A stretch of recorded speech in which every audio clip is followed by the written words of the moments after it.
Hai guys, selamat siang. Selamat datang di podcast pertama kami, podcast Business Talk bersama alumni Politeknik Negeri Bali. Sebelumnya, perkenalkan nama saya Ahmad Rodi Julianto dan rekan saya. Saya Kurnia Adam.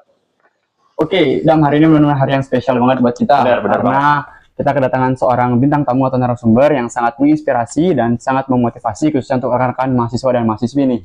Ya, khususnya buat rekan-rekan mahasiswa atau mahasiswi yang mungkin kan tuh punya ide atau rancangan bisnis, tapi kan tuh masih bingung gitu, cara eksekusinya gimana, karena masih takut buat ngejalanin ide bisnis kalian. Nah, benar banget. Karena itu sesuai banget sama narasumber kita hari ini yang akan membagikan ilmu atau pengalaman dia tentang dunia bisnis.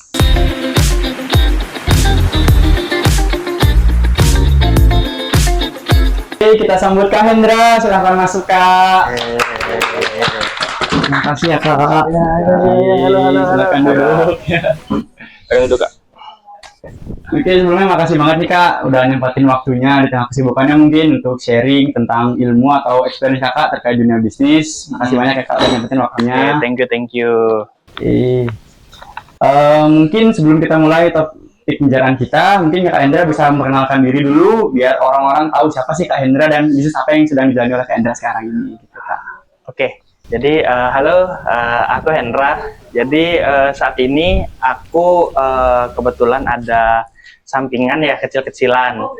Jadi aku lagi buat bisnis kecil-kecilan kreatif agensi yang dimana aku dengan partner aku kita buat kreatif agensi yang sekarang udah setengahnya sudah ada 1 tahun lah. Udah lumayan berarti ya Kak 1 tahun. Iya, udah 1 tahun nih kita jalan. Tapi masih baru ya. Yes. Nggak yang sebesar gimana banget gitu. Cuma kita masih baru, kita sama-sama belajar aja ya. Oke. Karena kan ini kita sharing-sharing aja, oke? Ya, sharing ilmu dan pengalaman Kakak ke Iya. rekan-rekan kita.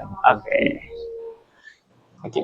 Nah, kalau boleh tahu, kenapa kakak tertarik buat terjun ke dunia digital agency? Apa alasannya? Karena kan banyak kan suatu sektor bisnis gitu, mungkin kakak bisa kayak mungkin jualan atau gimana. Kenapa kakak milih ke digital agency? Oke. Sedikit ya, kita back ya. Aku itu dari SMA, basicnya adalah aku suka event. Nah, aku anak event banget. Habis itu setelah SMA aku anak event, aku juga ada bisnis keluarga yaitu bisnis B2B jualan alat persembahyangan agama Hindu. Nah, aku door to door tuh keliling Bali. Aku B2B ke pedagang lain, aku supply barang. Habis itu semakin lama kok kayak cukup jenuh ya gitu, cukup capek. Apa ya kira-kira kegiatan yang asik nih. Habis itu aku mulai tertarik yang namanya editing video. Editing video, editing foto gitu. Karena aku mungkin dari dulu itu suka berkesenian. Aku dulu itu suka menggambel, suka bermain alat musik tradisional Bali. Nah, karena itu jarang tersalurkan, apa nih kira-kira hasil kesenian apa sih yang bisa aku curahkan gitu kan. Habis itu ternyata edit video itu menurutku pribadi ya itu tuh adalah kegiatan yang bisa menggantikan rasa berkesenian aku gitu di editing video, karena kita kan menuangkan karya kan. Nah, dari sana editing video aku suka nih dengan dunia digital.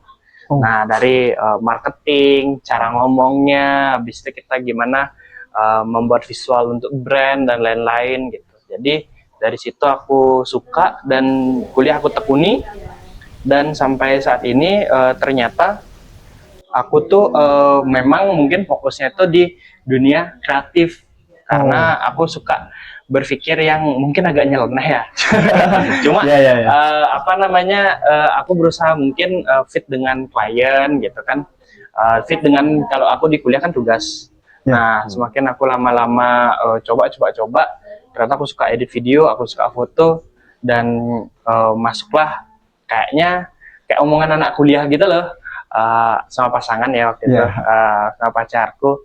Itu tuh kayaknya seru deh punya kreatif agensi gitu.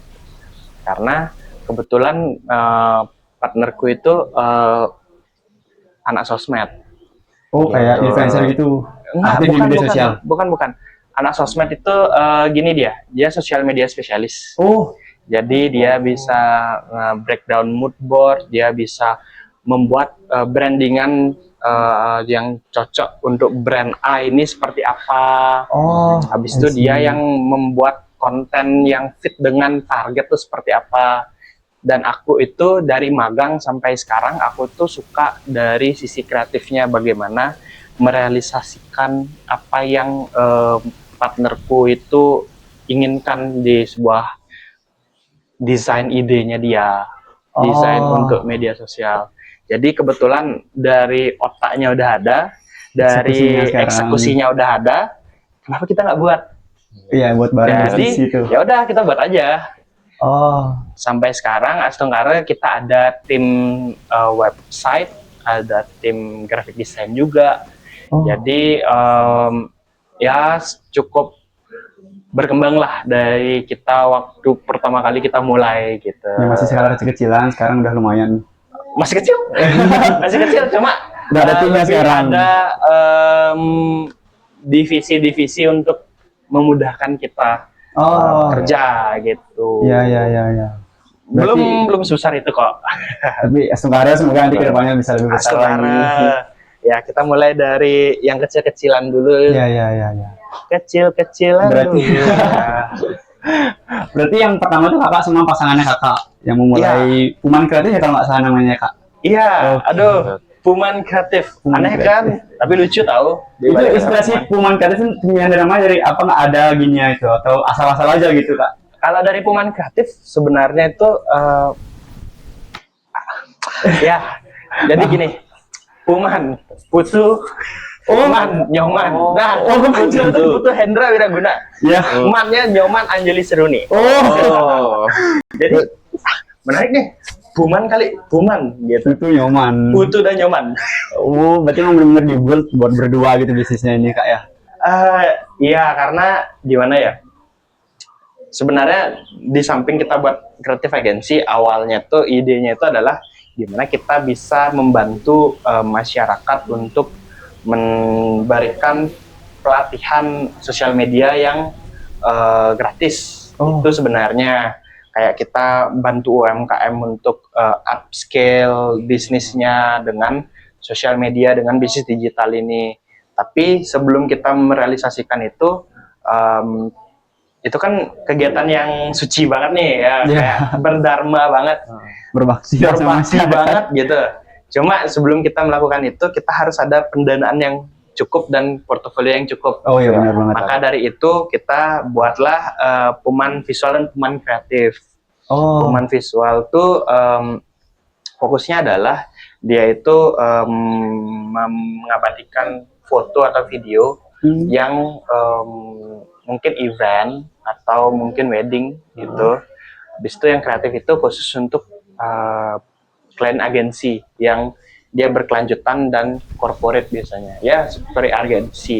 Jadi ada dua divisi itu sebenarnya. Puman Visual dan Puman Kreatif ini. Iya.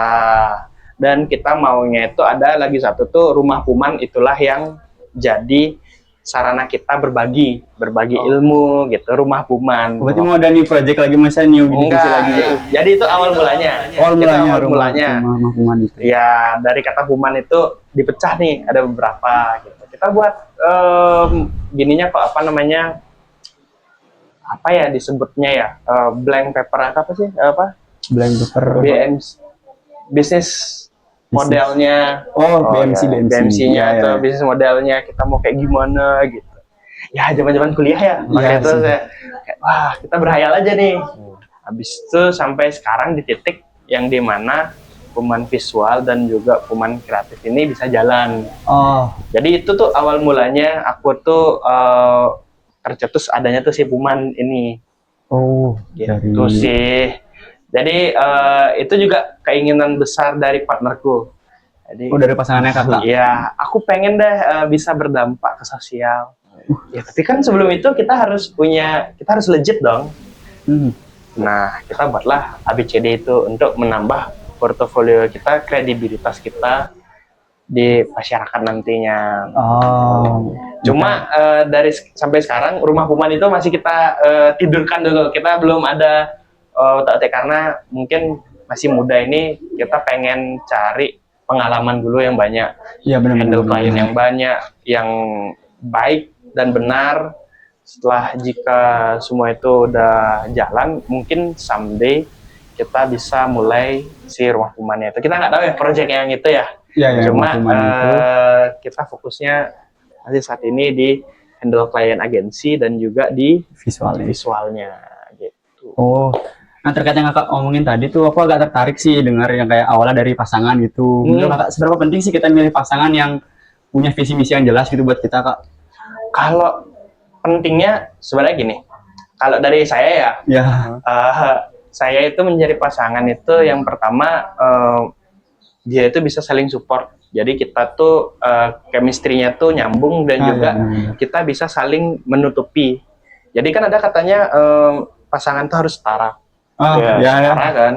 Nah, setara yang mungkin kita maksud tuh adalah nggak perlu kita harus 50-50. Mungkin dia bisa 80, aku bisa berapa ya? 30 ya jadi 20 ya 20 gitu. Habis itu dia bisa aku yang lebih banyak, dia lebih sedikit. Tapi mungkin dari di compile mungkin bisa 100, mungkin bisa 50-50 lah kalau diakumulasiin. Nah, di situ tuh terkait kita saling membackup, mendukung satu sama lain. Kalau kita lagi down, dia bisa membuat kita, ayo nggak apa-apa gitu, semangat. Jadi support system juga bisa ya, kak, berarti. Ya, dan juga menurutku ya di masa kuliah ini cukup banyak kita berdiskusi dengan pacar kita, pasangan kita kan. Sebelum tidur, bisa besok aduh ngapain ya, making decision kecil itu pasangan kita tuh bisa memberikan bukan sugesti ya, option juga gitu. Kayak menurutku kayak gini deh. Jadi kan hal-hal kecil kok ditumpuk menumpuk jadi gede kan. Juga, ya. Jadi itu tuh menurutku sangat krusial sih. Jadi pasangan itu nggak cuma dia itu sebagai trofi, cewek gue cantik. Tapi itu juga bisa build your career more gitu. Di situ juga mungkin hal-hal kecil seperti CV-mu kayak perlu diupdate deh. Ini kayaknya perlu ditwist deh tulisannya. Nah, hal-hal kecil itu tuh mungkin bisa buat something yang besar di kemudian harinya. Hal-hal kecil kayak sesimpel itu. Simpel kayak gitu aja. Jadi menurutku pasangan itu sangat penting, dan itulah kenapa saya bisa jadi seperti ini. Salah satunya karena pasangannya kakak. Iya, karena cita-citanya dia yang besar dan mulia. Aku juga yang seneng berbaur dengan masyarakat, dan juga kayak aku pengen juga loh berkarya tapi buat kamu seneng juga. Nah, jadi cara dua-duanya gitu, kesenangan dari pasangan kakak bisa berbakti juga sama masyarakat. Iya, karena aku juga terjun di fotografi itu juga motivasinya dari situ. Aku nggak ada uang kan, nggak ada uang, aku magang waktu itu 0 rupiah digaji. Jadi 0 rupiah. Iya, 0 rupiah tuh. Ya udahlah. Gitu. Habis itu karena pacarku lebih tua setahunnya daripada aku, jadi dia kan udah duluan kerja di hotel. Di hotel kan udah oke lah sebenarnya. Di sana jadi sosial media, aku nggak duit nih. Nah, setelah itu tuh aku belajarlah fotografi untuk dapetin duit pertamaku, handle klien wisuda, foto wisuda. Itu proyek pertama kakak di proyek pertama fotografi. Dia di fotografi, sampai merembet lah sekarang sampai ada kreatif agensinya. Berarti dari hal kecil sesimpel itu. Dari hal kecil, iya. Dari hal kecil, simpel. Aku malu nih sebagai cowok, masa aku ditraktir sih? Iya benar, harga diri cowok ya dong. Sebenarnya. Habis itu aku bekal juga cuma sehari 15.000. Enggak sih, 30.000, 15.000, kayak makan 15.000 ditabung. Kalau keluar minimal berapa coba? 200. Minimal, ya 200, 100, 200 ya, sih. 100 paling minimal sih kak. 15.000 sampai 150 deh per hari. 10 hari kalau kita nabung. 10 hari. Itu pun Senin sampai Jumat aja saya dikasih bekal sama orang tua. Sabtu Minggu nggak? Sabtu Minggu nggak? Kan nggak ada libur. kegiatan. Libur kuliah. berarti saya berapa? 2 minggu sekali. Baru ketemu. keluar. Kan gitu. Jadi kayak jadi itulah motivasi kecil sampai sekarang bertumbuh sampai ada kreatif agensi gitu. Oh. Berarti satu poin yang aku tangkap di sini itu berarti pasangan yang setara itu maksudnya pasangan saling melengkapi berarti Kak ya satu sama lain. Iya, Saling support. saling support dan bisa. saling menginspirasi sih Iya, juga. ya, benar. Ih, seru banget sumpah ceritanya. Kan tapi kan dari Puman Kreatif sendiri, aku sempat lihat di media sosialnya gitu bahwa ada banyak layanan kayak videografi, fotografi, website, segala macam. Nah itu kan kita tahu sendiri lah kalau dunia kreatif itu pasti diisi sama orang-orang yang punya otak kreatif banget gitu Kak. Gimana sih cara Kakak sebagai owner atau mungkin ketuanya lah di Puman ini cara menyatukan itu semua biar jadi satu visi gitu Kak? Sampai saat ini kita nggak tahu foundernya siapa ya, masih kita berdua lah ya. Cuma kalau untuk itu berarti yang menyatukan semua otak kreatifnya. Iya, misalnya kalau ada lagi project gitu, gimana cara biar semua jadi satu visi gitu Kak? Jadi kalau untuk pertamanya itu aku jika ada klien baru kita pitching dulu kan. Dari pitching itu kita tahu nih apa yang klien mau dan seperti apa eksekusinya nanti. Nah, seperti visualnya seperti apa, dari storytelling brandnya itu seperti apa keinginannya. Nah, setelah di pitching nih, di pitching kita tahu nih kebutuhan klien itu seperti apa, baru kita mengadakan internal meeting untuk tim-tim kreatif kita. Jadi tim kreatif kita nanti tahu nih arah brandnya ini seperti apa. Jadi dari segi fotografer, desain itu tuh kita akan memberikan referensi juga. Nah setelah referensinya ada, kalau dari yang aku jalani ya, dia itu akan tahu ini nih akan kurang lebih visualnya itu seperti ini gitu. Seperti ini nih dibuat warm atau mungkin kita mainnya tuh off flash dan lain-lain sebagainya. Jadi ini nih kebetulan timku tuh udah ngerti sih karena kliennya juga kita udah berembuk dengan kliennya gitu. Berarti ini kan sebelum mulai project itu kayak diskusi dulu bareng-bareng buat ngumpulin ide-idenya, berarti jadi satu ide gitu ya, konsep idenya. Iya. Tapi revisiannya sih kita tetap dari internal dulu, direvisi. Kita internal dulu, setelah lolos baru masuk ke klien. Ya standar sih, cuma beruntungnya saya ditemani dengan teman-teman tim saya itu yang sudah mengerti apa kebutuhan klien dan udah fit lah sama kita. Gitu. Dan kalau dari tim yang Kakak sendiri tuh teman-teman Kakak sendiri atau Kakak nge-hire dari orang yang ngajuin segala macam gitu Kak? Kita dari teman-teman aja sih. Dari teman-teman. Iya, dari teman SMA kebetulan. Dia kayaknya bisa deh buat website gitu. Habis itu kita ajak. Oke, kita ada tim website. Dari shooter juga kebetulan mungkin nggak kelas kalian. Untuk aku ajak dari shooter. Habis itu setelah itu ya dari beberapa orang ada graphic design dari temenku gitu, graphic design. Jadi masih circle terdekat aja. Belum yang besar gimana ya, karena kita di sini semua itu masih pada kerja kan. Jadi ini nih di waktu pulang kerja mereka baru dikerjakan dari Puman Kreatif ini. Gitu. Berarti bisa dibilang Puman Kreatif ini kayak side bisnisnya gitu, kayak bisnis sampingannya. Iya, menurut mereka iya.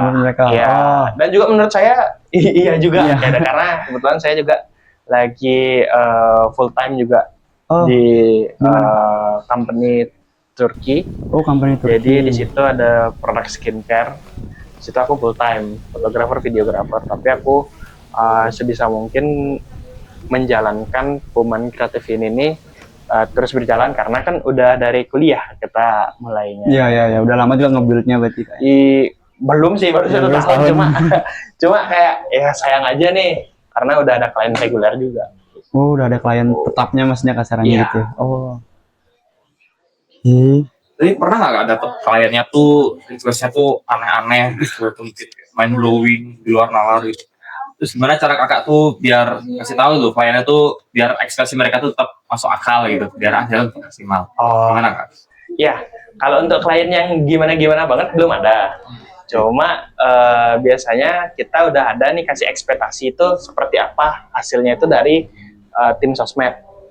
Iya, dari partnerku biasanya dia yang ngejelasin ini nih outputnya seperti ini, targetnya akan lebih seperti A atau seperti B, target audiensnya.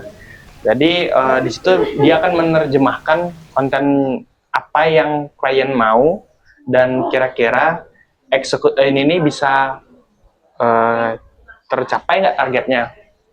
Karena kalau senyeleneh itu takutnya kita kan di sosial media kan pasti menargetkan sesuatu kalau kita berjualan ya. Biar nggak hasil karyanya kita tuh sia-sia gitu. Jadi di situ tuh biar lebih masuk sih semuanya dari sosmednya itu. Jadi sampai saat ini belum ada yang aneh-aneh, cuma palingan aku udah misalnya, aku udah buat bagus, sudah buat ada animasinya, ada movement gerak, ada 3D-nya. Hendra minta tolong ini dihilangkan aja. Itu aja sih. Nggak ada. Saya yang lebih lebih baik ngidenya. Tapi sejauh ini belum ada klien yang gimana karena pasti kan fokusnya tuh keberhasilan dari kontennya. Jadi belum ada kayak yang request yang aneh-aneh itu belum ada sampai sekarang ya? Belum ada, tapi aku yang lebih suka eksperimen. Iya sih. Ide ke kliennya gimana? Iya, kadang-kadang seperti itu. Cuma harus line dengan apa yang klien inginkan. Nah sekarang kan banyak kak orang yang boncos pas coba mereka tuh masang Instagram atau Facebook Ads sendiri. Sebenarnya modal minimal yang efektif buat mulai ads management tuh berapa sih kak? Dan kapan harusnya kita tuh pakai ads? Kapan kita harus cuma ngandelin konten aja? Gimana kak? Oke. Kalau sebenarnya di marketing ads aku nggak yang begitu expert ya. Tapi ini setaunya aku ya, setahu saya. Bukan kentut. Aman kak. Jadi setahu saya itu kalau bisa setelah membuat ads itu 7 hari itu kalau bisa nggak boleh mati. At least minimal 1 minggu. Itu harus jalan terus ads-nya. Dan itu kalau nggak salah kurang lebih di harga 500.000 mungkin itu udah bisa optimal dengan hasil yang baik, output hasil yang baik. Tapi itu balik lagi dengan budget. Tapi kita menyarankannya itu harus di ads minimal 7 hari. Berarti minimal 7 hari buat di-upload terus-terusan ads. Iya. Dan itu kalau nggak salah katanya ya dari sosial media, dari partnerku di tim sosial media itu kurang lebih 500.000 buat satu konten ads-nya satu minggu. 1 minggu itu 500.000. Iya. Itu kurang lebih dan maaf ya kalau saya salah ya, cuma itu sih info dari sosmedku. Mungkin kalau emang ingin bertahan yang lebih ingin bertanya yang lebih baik, mungkin aku tanyain dulu deh sama sosmedku karena aku fokusnya tuh di bidang productionnya, kreatif productionnya. Gitu. Jadi menurut kakak sepenting apa sih ads itu sebenarnya sih kak? Penting banget untuk build brand dari nol, penting banget. Karena viral itu nggak ada matematikanya. Bener banget ya, nggak terduga. Kalau ads itu setidaknya konten kita terlihat. Tapi untuk memancing itu daripada kita capek-capek buat konten, susah ada orang yang melihat, kita perlu ads. Nah disitulah perannya bekerja.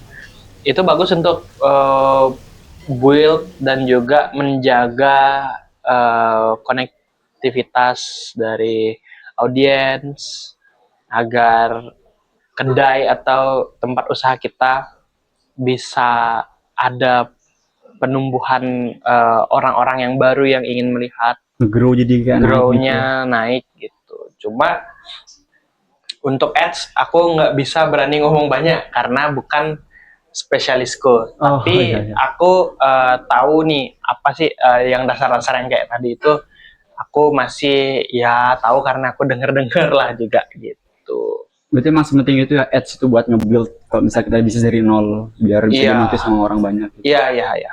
Itu penting.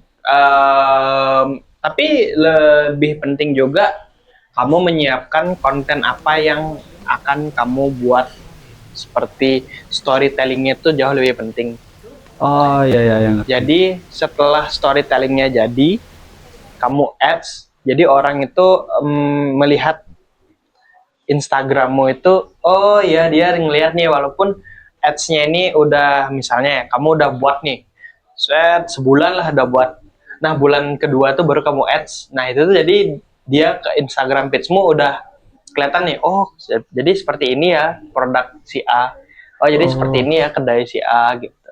Udah ada di media Udah sosial ada media. karena storytellingnya udah duluan dong kamu Udah jadi upload. duluan gitu storytelling. Ya. Baru di bulan kedua kita gunain ads ini. Itu sih saran aku ya, yang Oh, aku biasanya ajak ke klien. Tapi beda-beda, ada treatmentnya tuh pengen dia tuh rame saat apa nih namanya announcing gitu, biar oke. rame kan, ada yang kayak gitu. Cuma kalau aku daripada sayang buang-buang uang, kalau bisa kita kelarin dulu storytellingnya.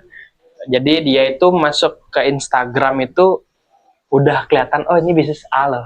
Udah ada dasarnya gitu kan buat kenalin ke orang-orang berarti. Dan ya udah ada USP-nya, unique selling point-nya tuh udah ada. Jadi kita nge-ads, lebih gampang ads itu nyangkut ke orang-orang yang interest dan orang-orang yang ngebutuhin. Oh, manajemen ads. Iya, iya, iya. Terus sekarang kan Uman kan juga ada jasa fotografi videografi nih Kak, yang kayak kita lihat tadi. Boleh sharing nggak Kak, momen atau proyek lapangan apa yang paling berkesan banget buat Kakak gitu, waktu lagi adain fotografi atau videografi ini? Ada nggak momen paling berkesan atau lucu gitu mungkin? Jadian waktu di lapangan gitu, Apa ya? yang paling berkesan gitu. Kalau dari saya, apa ya? Apa ya? Selama ini aman-aman aja ya. Kalau yang lucu itu mungkin apa ya? Belum ada sih. Belum yang ada. ya yang kayak nyampe terasa pulang itu terasa Masih itu belum. ketawa-ketawa gitu belum. Ketawa-ketawa belum ada gitu. Cuma yang selalu bikin sesuatu itu adalah apa? Bikin aku teringat sampai sekarang itu biasanya kita pada saat preparationnya. Oh, Jadi kalau aku udah was-was, kalau nggak itu udah memikirkan, oh ini nih kayaknya perlu apa. Jadi kayak ada rasa groginya sebelum kita ngambil. Nah itu tuh yang membuat aku tuh, oh berarti kamu tuh bersungguh-sungguh mengerjakan ini. Benar-benar dari kamu bersungguh-sungguh sampai kamu tidak ingin gagal. Ya. Nah itu sih yang aku selalu rawat rasa seperti itu. Jadi biar enggak kita menyepelekan sesuatu. Oh, gitu. Benar-benar kita 100% lah di semua proyek yang kita jalani. Iya, jadi ada rasa tegang gitu. Kayak mungkin orang stand up, kan dia katanya orang-orang stand up tuh sebelum mulai stand up-nya dia tuh tegang dulu apa gimana gitu kan. Muntah-muntah segala macam. Iya, kan itu sih katanya kan. Iya. Kalau aku mungkin pada saat preparation-nya tuh. Jadi aku mikir kira-kira seperti apa, venue-nya seperti apa. Habis itu kira-kira aku siapin lensanya semuanya, cas-cas, memastikan semua tuh berjalan smooth pada saat hari H. Itu sih yang sampai sekarang aku tuh mungkin kesannya itu ya. Yang paling berkesan waktu preparation berarti Kak ya? Iya, itu sih yang aku gini. Sisanya apa ya? Enggak. Belum ada ya? Belum ada sih. Ya palingan saya jatuh gitu kan. Normal lah ya. Apa kepleset gitu. Waktu lagi nge-tag video atau foto gitu Kak? Kayak gitu aja. Misalnya ya nggak ada yang menarik ya. Soalnya kita palingan sih kita kejar-kejaran waktu aja. Karena mungkin satu hari itu ada dua shoot. Oh ya, yang menarik gini. Aku ada shoot anjing. Shoot anjing. Iya, jadi ada dog club, ada penitipan anjing. Iya. Nah itu juga klienku yang cukup reguler dia. Tapi kita memprovide itu visual aja, visual only. Jadi nggak sama handle sosmed. Itu penitipan anjing itu kita foto dengan banyak anjing. Oh, ya, Kita kebayang. mengarahkan itu. Jadi kan dia harus, misalnya dia harus jilat produknya. Ngarahin Habis itu anjing. misalnya dia harus sesuai dengan mood board yang kita inginkan kan. Nah itu repot. Itu yang agak Ah, repot. itu menarik ya. Itu Iya sih. sih. Jadi lebih susah daripada ngarahin anak TK. Iya sih, karena kecil. mereka hewan gitu. Apalagi gerakannya itu udah ada mood boardnya, referensinya tuh ada. Jadi nggak bisa sembarangan jepret gitu. Oh, jadi harus sesuai sama yang udah di planning Iya, sebelumnya. misalnya dia gini lah gitu kan. Apa sih? Terlentang gitu. Habis itu dikelilingi dengan banyak makanan-makanannya dia kah gitu. Jadi gimana Kak caranya kita ngarahin anjing itu Kak? Ya kan ada dog keepernya ya, Oh, ada penjaga iya. anjingnya. Tapi di saat di samping itu kita susah kan nyari ya, banyak tuh buang-buang shutter gitu. Jadi banyak ngambil foto-fotonya Iya, buat nyari yang sekali terbaik. jepret tuh berapa gitu. Oh, Nah itu sih yang cukup challenging ya. yang paling Dan fun lah kita. Setelah itu biasanya misalnya satu hari ada 3 job, 2 job. Jadi kan capek ya. iya sih. Nah itu sih challenging tuh, kayak Harus tetap ambil nih, harus ngambil nih, iya. harus bisa nih. Misalnya paginya tuh jam 6 di Ubud gitu. Biasanya tuh jam 12-nya di Canggu. Aduh. Gitu.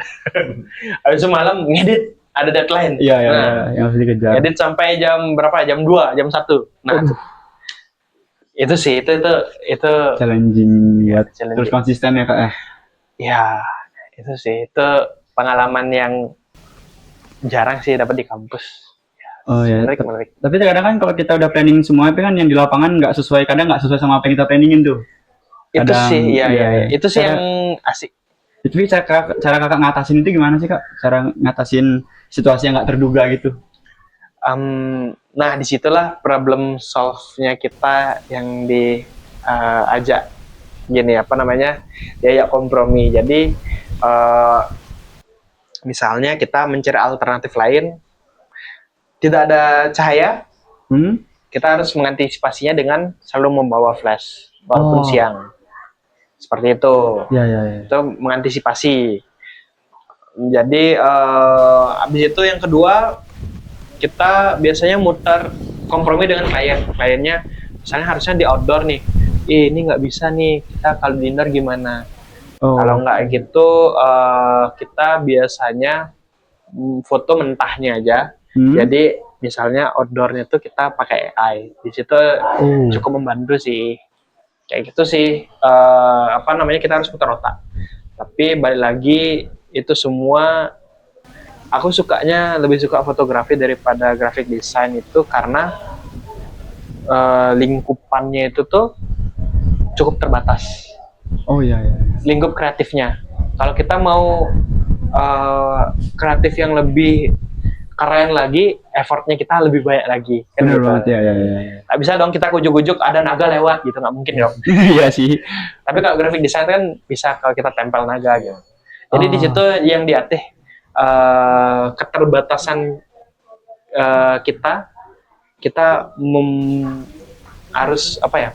Harus melewati keterbatasan kita gimana pun caranya. Itu tuh dengan fotografi itu di situ seninya. Kayak ngapus limitnya sampai mana kita harus bisa lewatin limitnya gitu. Ya, itu sih yang aku lebih suka. Makanya misalnya ada keterbatasan, cuacanya hujan nih. Ya benar. Gimana dong caranya gitu. Karena nggak ada sinar nih. Gimana sih biar ada sinar? Di situ seninya. Itu cara buat ngatasin problem di lapangannya itu seninya ya Kak ya. Iya. Betul. Itu dan Asungkara sampai sekarang masih aman sih. Belum ada yang pasti ada kendala, cuma belum ada yang parah banget atau enggak, itu tidak teratasi, itu masih belum ada. Jadi masih bisa ke-handle semuanya lah ya. Pun misalnya bisa reschedule masih aman lah gitu. Oke. Kalau yang tidak bisa teratasi kan mungkin ternyata proyeknya gagal gitu. Ya, Astungkara sampai sekarang masih Belum ada ya kayak gitu. Untas tentaranya belum ada. Ya. Nah, ini kan kakak kan sudah menjalani pengalaman lah, banyak pengalaman dalam karir kakak gitu kan. Dan dalam membangun Puman ini, pelajaran bisnis apa yang paling berharga gitu menurut kakak gitu, yang kakak dapetin sampai sekarang? Oke, kalau untuk dari sekarang komunikasi sih. Saya banyak belajar komunikasi baik itu antara antara tim dan juga ke klien. Jujur, skill komunikasi formal saya kurang. Saya lebih suka, ibu santai bu, ngobrol-ngobrol gitu. gini, gimana anaknya berapa? Kayak gitu, biasanya kan karena klien kita bisa orang dua kan. Iya, iya. Jadi yang santai-santai gitu. Cuma kalau untuk komunikasi ke klien secara formal itu jujur itu perlu aku banyak belajar. Dan juga yang belajar itu aku pembelajaran yang penting itu di sesama rekan tim, rekan dari teman-teman yang kerja sama kita gitu. Karena itu bagaimana cara membuat dia itu nyaman sama kita, habis itu merasa dia tuh dihargai. Nah itu tuh aku banyak belajar sih dari bisnis ini. Di situ tentunya saya jujur ya, fotografi dan video dan visual saya itu juga banyak belajar dari klien-klien yang datang. Oh. Nah, saya saat visual ini nih datang, itu tuh banyak banget nih aku belajar dari nol. Komunikasi antar tim itu juga aku banyak belajar.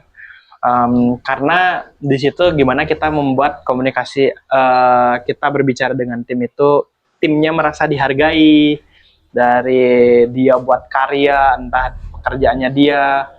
Jadi oh ya gimana kita mendeliver tugas Ya, kita harus jelas juga. Nah itu juga aku tugas. banyak belajar sih dari bisnis ini.